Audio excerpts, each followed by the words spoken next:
The wind roared across the dunes, carrying centuries of silence within every grain of sand. The team of archaeologists had been excavating for weeks in a place long forgotten by time, deep in the desert. No one expected anything extraordinary until that day. It began with a sharp sound. "Did you hear that?" Daniel asked, kneeling down. His shovel had struck something solid. Not ordinary stone. It was smooth, crafted. Carefully, they began brushing away the sand. Slowly, a perfectly carved slab emerged, covered in ancient symbols. "This isn't in any record," Sarah whispered, studying the markings.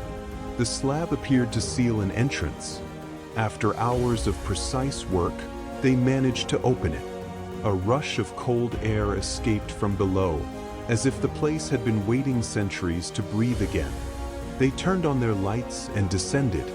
The passage was narrow, but its walls were covered in inscriptions.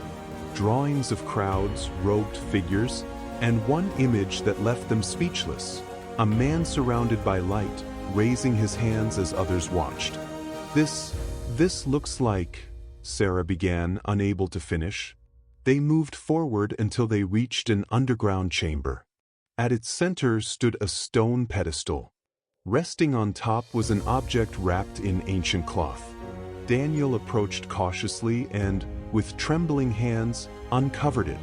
It was a small chest, intricately carved, untouched by time. On its surface was a clear inscription, written in an ancient Semitic language. Sarah read it slowly. "For those who will see at the end what began in the light." A heavy silence filled the room. "What does that mean?" someone asked. Daniel didn't answer. He opened the chest. Inside was a scroll. Ancient, fragile, yet preserved almost miraculously. They carefully unrolled it.